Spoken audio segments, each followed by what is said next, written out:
Congress party చిత్తశుద్ధి లేదు. ఎంతసేపు బీజేపీ మీద బుద్ధ తల్లి తప్పించుకునిగా చూస్తుంది.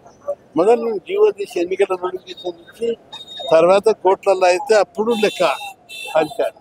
నువ్వు ఏదో ప్రైమరీ స్టెప్స్ తీసుకోకుండా నువ్వు మొత్తం బుద్ధదారులు ఢిల్లీకి పోగలా ఇవన్నీ ప్రజల మైండ్లో విషయాన్ని నూరుకొస్తున్నావు.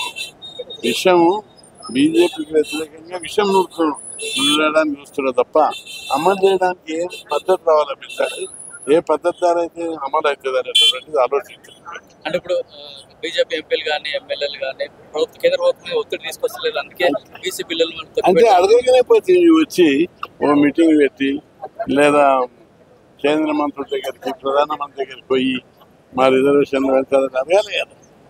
అడుగుతలేదు, ఏం చెప్పకుంటుంది ఎట్లయితే. అంటే మేము బీసీ బిల్లు అసెంబ్లీలో పెట్టినాం, అమెండ్మెంట్ కూడా తీసుకొచ్చినాం, అవును సపోర్ట్ ఎట్లాంటి చర్యలు కూడా తీసుకోలేదు. సపోర్ట్ చేసినాం కదా అసెంబ్లీలో. అంటే కేవలం సపోర్ట్ చేసే వరకు ఉంది కానీ తర్వాత ప్రభుత్వం పైన కానీ రాష్ట్రపతిగా వెళ్ళి మాట్లాడడం కానీ ఏం చేయలేదు. నేను అడిగిందా వచ్చి అడిగిందా?